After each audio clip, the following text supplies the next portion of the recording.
दीमक खा गई उसका शरीर, लेकिन उसमें अभी प्राणवायु थी, क्योंकि उसका तपोबल बड़ा तेज था।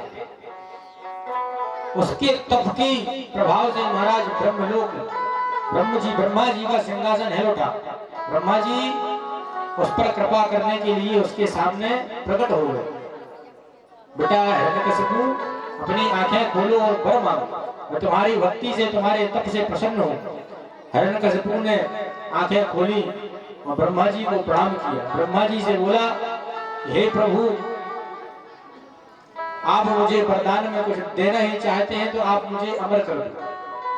ब्रह्मा जी बोले, है तेरे की, अमर तो मैं खुद नहीं हूं, तुझे कहां से कर दूंगा अमर। हिरण्यकशिपु बोले कि आपको तो अमर करना पड़ेगा। ब्रह्मा जी बोले कि मेरी तो 100 वर्ष की आयु है।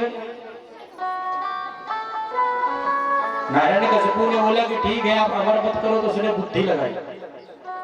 क्या लगाई? बोले ठीक है ब्रह्मा जी, आप मुझे अमर नहीं कर रहे हो तो ठीक है, आप मुझे ऐसा वरदान दो कि ना मैं दिन में मरूं, न रात में मरूं, न सुबह मरूं, न संध्या में मरूं, न ऊपर मरूं, न नीचे मरूं, 10 दिशाओं में किसी जगह से न मरूं, आपकी बनाए 12 मासों में से किसी मास में न मरूं। कहां तक कहे ब्रह्मा जी, आप ऐसा वरदान दो कि आपके बनाए हुए सृष्टि में किसी भी वस्तु, किसी भी जीव, किसी भी शस्त्र से मैं ना मरूं। ब्रह्मा जी बोले कि बड़ा चतुर है, पहले सीधे सीधे अमर होने का वरदान मांग रहा था, मैंने मना किया तो घूम फिर करके महाराज फिर से अमर होने का ही वरदान मांग लिया। ब्रह्मा जी प्रसन्न थे। ब्रह्मा जी ने कहा तथास्तु। अब ब्रह्मा जी महाराज चले गए। यहाँ हिरण्यकशिपु ने जैसे महाराज अमर की 2 गोली खा ली। अब महाराज छाती फुला करके सिर ऊंचा करके जाता। यहाँ पर यज्ञ चलते, महाराज इस यज्ञ का विध्वंस कर देता कि अब पृथ्वी का राजा कौन है, पृथ्वी का भगवान कौन है, हिरण्यकशिपु। अब जय जगदीश हरे नहीं, जय हिरण्यकशिपु हरे ये गाओ, और जो ना गाएगा उसको मृत्यु दंड मिलेगा। यहाँ जब वो तपस्या कर रहा था, उसी तपस्या के बीच में महाराज कयाधु, जिसके घरों में प्रहलाद जी पल रहे थे, तो उन पर कृपा करने के लिए एक बार नारद जी वहां पर पहुंचे और नारद जी ने उनको नवदा भक्ति सिखाई। घरों में ही महाराज ओम नमो भगवते वासुदेवाय का गायत्री मंत्र श्रवण कराया। कहते हैं कि जब 9वां महीना प्रारंभ होता है तो बच्चा माँ के घरों में ही सीखना से प्रारंभ कर देता है। इसका प्रमाण है अभिमन्यु, घरों में ही चक्रव्यूह तोड़ने का उसने ज्ञान ले लिया। बोलिए कृष्ण भगवान की जय हो। कया आज भगवान के जो लाडले भक्त प्रहलाद हैं, वो बचपन से ही उनका उनके प्रति अनुराग उत्पन्न हो गया। यहाँ कयाधु के गर्भ से महाराज भक्त प्रहलाद का जन्म हुआ। जन्म होते ही महाराज कुछ जब कालांतर के बाद में बड़े हुए तो नारद जी ने उन्हें गुरु मंत्र के रूप में वही वसुदेव गायत्री दी, उस गर्भ में उन्हें श्रवण की, उनका अनुराग उत्पन्न हो गया। यहाँ हिरण्यकशिपु महाराज पूरी पृथ्वी में हाहाकार मचाता कि नारायण की पूजा कहीं नहीं होगी, पूजा होगी तो हिरण्यकशिपु की, और जो हिरण्यकशिपु को भजन करेगा उसकी रक्षा, उसकी जीवन की गारंटी मैं दूंगा। महाराज महल में आया, उसका अत्याचार पृथ्वी पर बढ़ने लगा। यहाँ जब प्रहलाद जी बड़े हुए, शुक्राचार्य के बेटे का नाम है संडामर्क। 2 बेटे हैं, दोनों बेटों का नाम है, एक का संड एक का अमर्क, संडामर्क नाम। उनका एक विद्यालय है। इस विद्यालय में शास्त्र नहीं सिखाते, यहाँ पर शास्त्र को मिटाने वाली विद्या सिखाई जाती है। जो शास्त्र वांचते हैं उनको कैसे मिटाया जाए वो शिक्षा मिलती है। यानी दैत्यों का विद्यालय है वो, दैत्य शिक्षा विद्यालय। महाराज हिरण्यकशिपु ने उनको बुलाया, बोला कि हमारे पुत्र को ले जाओ। चारों पुत्र, हिरण्यकशिपु के 4 पुत्र थे, हलाद, अनोलाद, संलाद और सबसे छोटे थे प्रहलाद। और प्रहलाद को महाराज हिरण्यकशिपु को पसंद करते थे, खूब स्नेह करते थे। आज चारों को गुरुकुल में भेज दिया। यहाँ संडामर्क उनको लेकर के आए, खूब महाराज सिखाते कि कैसे अगर कोई साधु तपस्या कर रहा है तो उसकी दाढ़ी नोचना है, कैसे उसका सर काटना है, कैसे उनके यज्ञ कुंड में महाराज रक्त की बूंदें डाल के उनको यज्ञ अनुष्ठान बिगाड़ देना है, विघ्न पैदा करना है। ऐसे महाराज कई प्रकार के कर्म सिखाते। लेकिन भक्त प्रहलाद जिनके गर्भ में ही नारद जी जैसे गुरु का सानिध्य प्राप्त हो, उनको इन शिक्षाओं का कोई असर नहीं पड़ेगा। जिस प्रकार एक हंस दूध पानी में से दूध पी लेता है और पानी को छोड़ देता है, उसी प्रकार प्रहलाद जी उस कीचड़ रूपी जल में कीचड़ से महाराज हमेशा बचे रहते। जिस प्रकार हंस हमेशा कीचड़ में प्रवेश नहीं करता, उसका जो स्वरूप है उसमें पैर महाराज कीचड़ में रहेंगे और उसका जो सफेद जो उसका स्वरूप है वो हमेशा बचा करके रखता है। वैसे ही प्रहलाद जी उन बुराइयों के बीच में रह करके भी भगवत स्मरण करते रहते। एक बार उस गुरुकुल की छुट्टियां हुई, अपने महल में पहुंचे, हिरण्यकशिपु ने देखा हमारे पुत्र पढ़ के आए हैं, स्नेह उमड़ आया, अरे पुत्र मेरे अंक में आ जाओ, गोद में आ जाओ। महाराज बारी बारी से सबको स्नेह दिया, सबसे बाद में अपने छोटे पुत्र प्रहलाद को स्नेह देने के लिए उसे अंक से भर दिया। अरे प्रहलाद, तूने इतने दिनों में क्या सीखा? तो प्रहलाद बोलते हैं, पिताजी मैंने खूब अच्छी शिक्षा सीखी। क्या सीखा है बेटा? बोले मैंने भगवान नारायण को कैसे प्रसन्न किया जाए ये सीखा। अरे महाराज हिरण्यकशिपु को जैसे ही पता चला कि मेरे शत्रु की रिझाने की शिक्षा प्राप्त कर रहा है, संडा मर्द को बुलाया गया, खूब डांटा, वो तुम लोग क्या सिखा रहे हो? मेरे शत्रु की आराधना सिखा रहे हो। डांट फटकार लगाई। संडामर्क ने बोला, प्रभु हे राजाधिराज महाराज हिरण्यकशिपु, मैंने ऐसा कुछ नहीं सिखाया। तो फिर ये कहां से सीखा? अब की बार आप गुरुकुल जाने दीजिए, मैं इन्हें सिखाऊंगा। यहाँ महाराज फिर से गए, खूब डांट फटकार लगाई प्रहलाद को फिर से शिक्षा दी, लेकिन उस शिक्षा का कोई प्रभाव नहीं हुआ, क्योंकि उनका अनुराग तो भगवान श्री नारायण पर था। आगे चल करके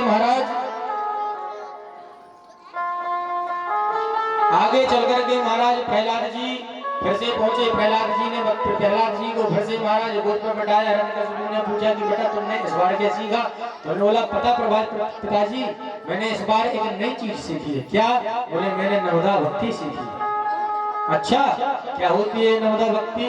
कहते हैं, श्रवणम कीर्तनम विष्णु स्मरणम पाद सेवनम अर्चनम वंदनम दास्यम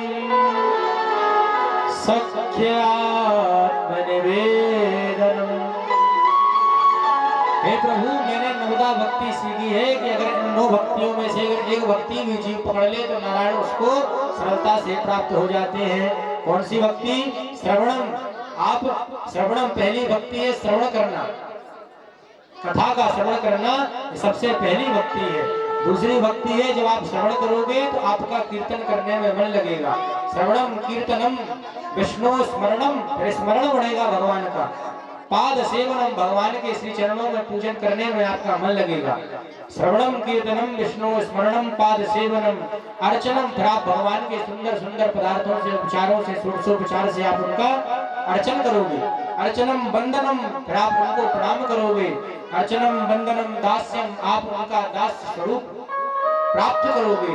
और अंत तो गत्वा, जब आपका ये जीवन समाप्त होने की ओर होगा तो आप ये अपना शरीर भगवान को निवेदित कर दोगे। आत्मसख्य निवेदन, भगवान आपका दिया ही वो शरीर था और ये आपको ही समर्पित है। सुंदर सुंदर पदार्थों से आप उनको भोजन पवाओगे, प्रसाद परोसी भोजन को प्रसाद रूप में आप ग्रहण करोगे। जिस प्रकार महाराज जैसे ही नवदा भक्ति का सुना हिरण्यकशिपु ने, महाराज आज पुत्र पर जो स्नेह बरसा रहे थे आज उसने फूटा और क्रोध फूटा और महाराज आज प्रहलाद जी को धड़ाम से जमीन पर पटक दिया। मूर्ख, तू कितना दुष्ट है, तू मेरे शत्रु को तू अपना आराध्य बनाया है। अपने सैनिकों को बोला कि जाओ इसको अनेक अनेक प्रकार की यातनाएं दो और इसे मार डालो। महाराज सैनिक गए, कभी खाई से फेंकते नारायण बचा लेते, कभी हलाहल विष पिलाया महाराज बचा लेते। आखिर में जब कहीं उसकी मृत्यु नहीं हुई, हिरण्यकशिपु की बहन का नाम है होलिका, वो आई, उसे वरदान था कि वो अग्नि में जल नहीं सकती। अग्नि में बैठी रहेगी, अपने अपने शरीर में आग लगा लेगी तो वो जलेगी नहीं। हिरण्यकशिपु ने बताया कि मेरा छोटा बेटा है प्रहलाद मेरे शत्रु को याद करता है, इसे मुझे मारना है। तो उस होलिका महारानी ने युक्ति बतलाई कि आपको तो मालूम है मैंने वरदान ब्रह्मा जी से पाया है कि मैं अग्नि में जलूंगी नहीं, आप एक लकड़ी के ढेर को इकट्ठा करवाइए, उसमें मैं बैठूंगी और उस प्रहलाद को गोद में बैठाऊंगी और आप अग्नि जलाना, तो प्रहलाद तो जल जाएगा और मुझे तो वरदान है मैं जलूंगी नहीं। अभी आगे चल करके होलिका महारानी का होलिका दहन का समय आ रहा है, होली त्योहार आ रहा है। बोलिए गजेंद्र भगवान की जय हो। ऐसा ही हुआ, महाराज लकड़ियां इकट्ठी हुई, होलिका महारानी विराजमान हुई और वो बुआ जी अपने भतीजे को लेकर के बैठ गए। अग्नि जली। प्रहलाद की भक्ति के प्रभाव से महाराज जिसको वरदान प्राप्त था, आज वो प्रहलाद तो बच गए, लेकिन होलिका महारानी जल भून करके राख हो गई। बोलिए भक्त वत्सल भगवान की जय हो। भगवान की भक्ति का प्रभाव देखिए। आगे हिरण्यकशिपु का क्रोध और बढ़ गया कि ये तो मरता भी नहीं है, ये तो बड़ा पैर का कांटा बन गया और ये हमेशा भजन इत्यादि करता रहता, हरि नाम संकीर्तन करता रहता। आज सैनिकों को से बोला कि उसे जाओ लेकर के आओ, आज मैं अपनी तलवार से इसका सर काट दूंगा। प्रहलाद जी को बुलाया गया, प्रहलाद जी को बोला मान जा, तो मेरे शत्रु से शत्रुता रख, उसका भजन मत कर। प्रहलाद जी कहते प्रभु हे पिताजी, वो शत्रु नहीं वो परमात्मा है, उन्होंने ही आपको जन्म दिया, मुझे जन्म दिया, उनसे शत्रुता नहीं, उनसे प्रेम करना चाहिए। हिरण्यकशिपु की आंखें महाराज लाल हो गई, क्रोध से महाराज आतुर है। अच्छा फिर प्रहलाद जी ने बोला कि प्रभु हमारे नारायण हमेशा रक्षा करते हैं और उन्होंने मेरी इतने बार रक्षा की। अच्छा तेरा प्रभु तेरा परम पिता परमात्मा रक्षा करता है, सब जगह तेरा परमात्मा है। हाँ पिताजी हर जगह मेरा परमात्मा है, सब जगह है। हाँ क्या इस खंबे में भी है? प्रहलाद जी कहते हैं प्रभु अगर आपकी पिताजी आपकी अगर दृष्टि सच्ची है तो इस खंबे में भी भगवान है। तो आज जैसे ही उस खंबे में भगवान को सोचा कि भगवान है तो उन्हें मारने के लिए उद्यत हुआ, अपनी म्यान से तलवार निकाला। जैसे ही खंबे में मारने को हुआ महाराज वो खंबा चकनाचूर हो गया, उससे नृसिंह भगवान प्रकट हो गए। बोले नृसिंह भगवान की गण गण गणानु खंब पाटो चर चरानु भयानक है। महाराज नृसिंह भगवान हुंकार भरने लगे, उनकी हुंकार की दहाड़ को देख करके महाराज हिरण्यकशिपु को आज पकड़ा और उसे देहरी पर ले जाकर के महाराज उसके वरदानों को याद कराने लगे कि तूने ब्रह्मा से जितने वरदान मांगे थे पूरे याद कर ले। उसने कहा था न दिन में मरू न रात में मरू, महाराज ये गोधूली बेला चल रही, 12 मास में किसी मास से न मरू, ये अधिक मास है। और को वरदान मांगा था किसी शस्त्र से न मरूं, आज तुझे मैं किसी शस्त्र से नहीं मारूंगा, तुझे अपने नाखूनों से मारूंगा। तूने कहा था कि ब्रह्मा जी आपके बनाए सृष्टि के किसी चीज से ना मरूं, किसी शस्त्र से ना मरूं, तो ब्रह्मा जी की बनाई सृष्टि से मैं नहीं आता, मैंने ब्रह्मा जी को खुद बनाया है। आज पूरे वरदानों को याद दिला करके नृसिंह भगवान ने हुंकार भरी और अपने नाखूनों से महाराज उसके पेट को उसकी छाती को विदीर्ण कर दिया। बोलिए नृसिंह भगवान की जय हो। उसकी अंतड़ियों को गले में पहन लिया। महाराज चारों तरफ उनकी दहाड़ से महाराज पूरी पृथ्वी कांपने लगी, कंपायमान होने लगा। सारे देवता घबराए कि मानो आज पहला आ जाएगी। लक्ष्मी मैया से बोला कि पति को मनाना हो तो पत्नी को भेजो। पत्नी बोली कि भैया हम तो नारायण को मना सकते हैं, नृसिंह भगवान को नहीं मना सकते, हमारे बस की बात नहीं है। अब कौन हिम्मत करे उनके क्रोध को शांत करने को, और अगर क्रोध शांत नहीं हुआ तो महाराज आज ही सृष्टि लय हो जाएगी, प्रलय हो जाएगा। अंत तो गत्वा महाराज उस विकराल रूप को देख करके जो दुबक करके प्रहलाद कोने पर खड़े थे उन पर देवताओं की दृष्टि पड़ी। देवताओं ने उन प्रहलाद जी को आगे किया। प्रहलाद जी महाराज सबचाते वहां पर पहुंचे। आज नृसिंह भगवान ने जैसे ही प्रहलाद जी को देखा तो आज उनका क्रोध दूर हुआ और करुणा जागृत हो गई। अरे पुत्र, तूने कितना कष्ट सहा, मैंने तुझे बचाया तो सही, लेकिन मैं तुझे दर्शन देने के लिए नहीं आ पाया, तो मुझे क्षमा करो। हे पुत्र, तेरी भक्ति से मैं प्रसन्न हूं, तू वरदान मांग। प्रहलाद जी कहते हैं प्रभु मुझे कुछ वरदान में नहीं चाहिए, जिसे आपके दर्शन प्राप्त हो जाए उसे क्या वरदान की जरूरत। प्रहलाद जी कहते हैं कि मुझे मेरे मन में कोई इच्छा नहीं है। बार बार हट करने के बाद नारायण नृसिंह भगवान कहते हैं कि अगर मैं अवतार लेता हूँ, प्रकट होता हूँ भक्तों के कल्याण करने के लिए, तो मैं वरदान में जरूर कुछ ना कुछ देता हूँ। आज प्रहलाद जी हाथ जोड़कर के स्तुति करके कहते हैं प्रभु अगर आप कुछ देना ही चाहते हैं तो आप इतनी कृपा करें कि आप जो मेरे पिताजी बड़े दुष्ट थे, ठीक बात है, पर थे तो मेरे पिता ही, आप उनका कल्याण करें, उनको मुक्ति का आशीर्वाद प्रदान करें। भगवान श्री नृसिंह प्रहलाद से कहते हैं अरे भोले भाले भक्त प्रहलाद, जिसमें तेरे घर तेरे जैसा जिस कुल में बच्चा जन्म ले लेता है, उस कुल की आने वाली 7 पीढ़ी और बीती 7 पीढ़ी महाराज सब तर जाती हैं। बोलिए भक्त वत्सल भगवान की जय हो। धनवान बेटा पैदा हो जाए तो ऊपर पितृ प्रसन्न नहीं होते, वैभववान बेटा पैदा हो जाए तो ऊपर पितृ प्रसन्न नहीं होते, यश कीर्तिवान बेटा पैदा हो जाए तो ऊपर से पितृ प्रसन्न नहीं होते। पितृ प्रसन्न तब होते हैं जब घर में भक्त बेटा पैदा हो जाए। ऊपर से पितृ सोचते हैं कि मेरी ये सदगति का मार्ग यही दान धर्म करेगा और मेरे कुल को तारेगा, और ऊपर से वो पितृ लोक से पितृ ताली बजाते हैं, ताल ठोकते हैं, हाथ फूटयन्ति पितरो नृत्यन्ति पितरा महा, नृत्य करते हैं कि ये भक्त बेटा पैदा हो गया है, मेरी पूरी 7 पीढ़ियों को और आने वाली 7 पीढ़ियों को तार दे। ऐसे ही महाराज भक्त बेटा, इसीलिए हमेशा भक्ति करते रहना चाहिए। बंधुओं, भक्त बनना बड़ा सरल कार्य है, बस भगवान के भगवत कथाओं को आप श्रवण करते रहे। राजर्षि परीक्षित जब भगवान 28 नरकों का वर्णन कर रहे थे, तो ये 28 नरकों की यातना जैसे सहते हैं, तो ये भक्ति के मार्ग से ही उन यातनाओं से आप बच सकते हैं। कैसे? एक बार एक कौवा घोंसले में रहता था, वृक्ष के ऊपर, उस वृक्ष पर महाराज हंसनी आए, उड़ करके कहीं से उड़ करके आए और उस डाली पर बैठ गए। कौवे ने देखा हंसनी बैठे हैं, कुछ देर उन्होंने आराम किया, इसके बाद उड़ने लगे, तो कौवे ने रोका, अरे हंस कहाँ जा रहा है? हंस ने देखा कि कौवा कुछ पूछ रहा है, बताया कि हम बैठे थे, आश्रय लिया, हम जा रहे हैं। हंस ने कौवे ने बोला कि ठीक है तू चला जा, लेकिन ये हंसनी तो मेरी है, इसको लेके कहाँ जा रहा है? कौवा ने जैसे ही बोला तो बोला ये हंसनी तेरी है ना, ये तो मेरी अर्धांगिनी है। कौवे ने बोला नहीं ये मेरी है।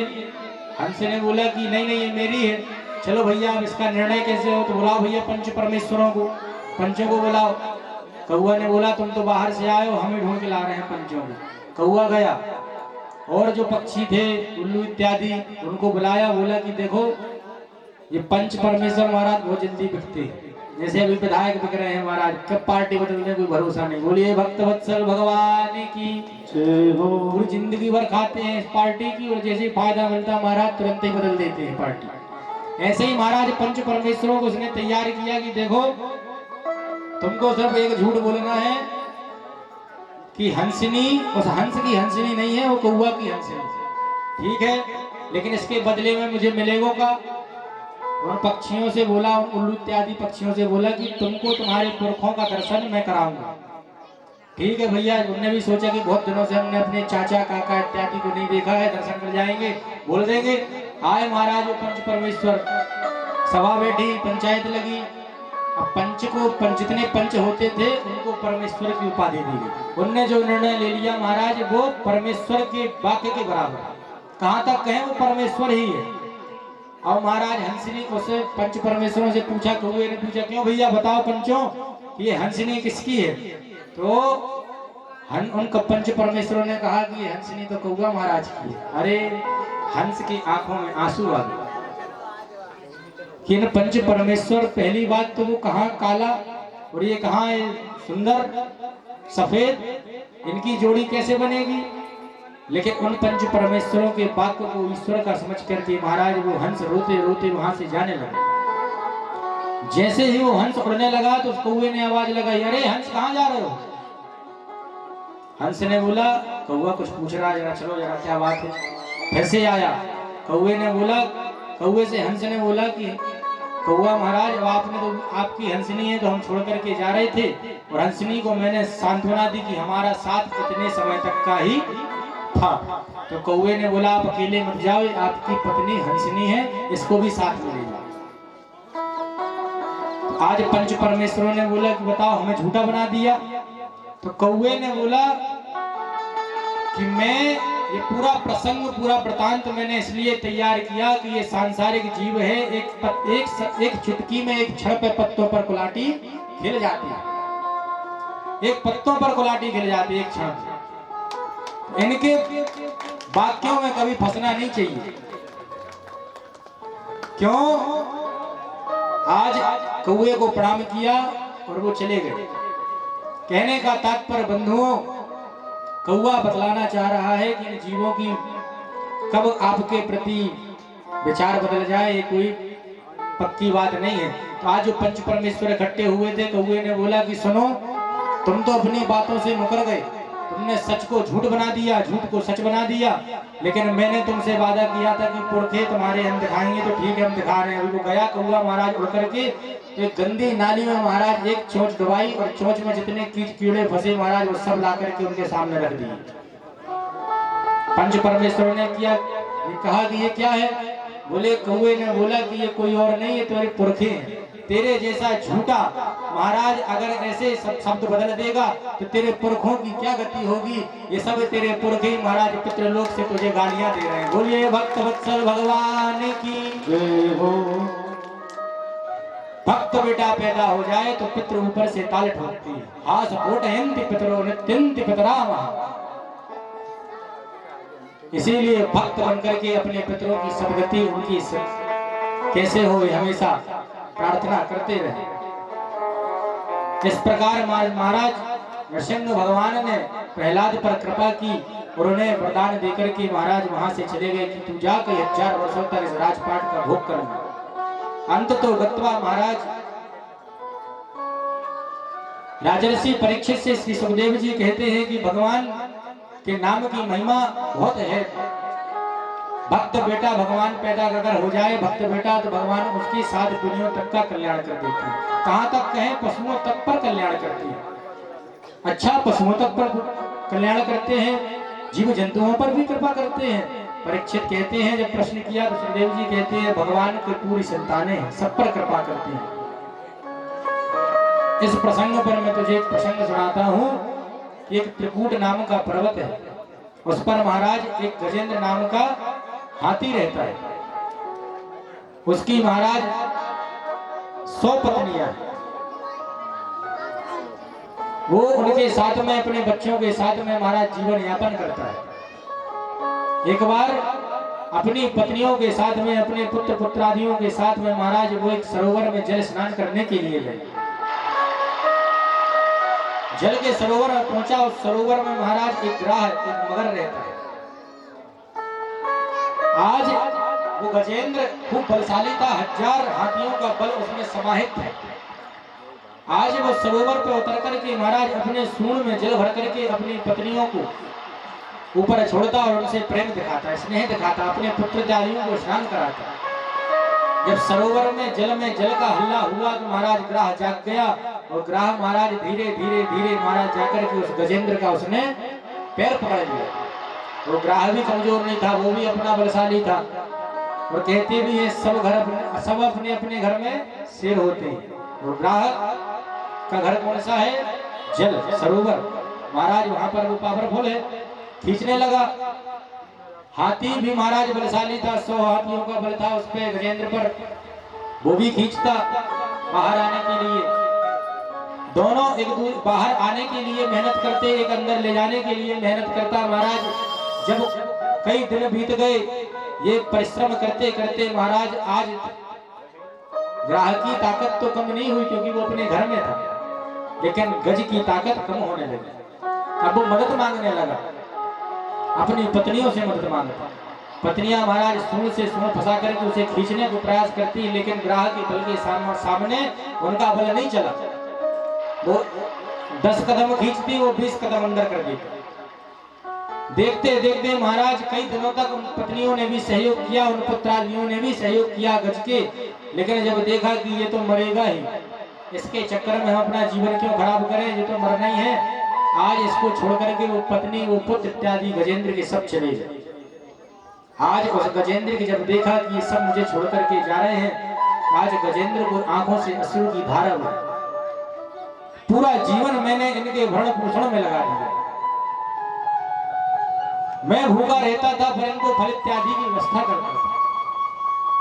इनको कोई जानवर कष्ट न दे सके, ऐसे बड़े बड़े सिंहों से मैंने झगड़ा किया और इनकी रक्षा की।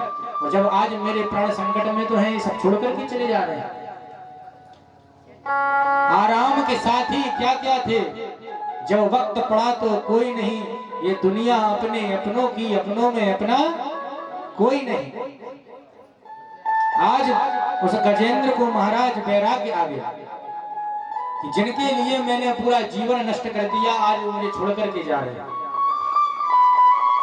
अगर यही जीवन मैंने परमार्थ या भगवान के स्मरण में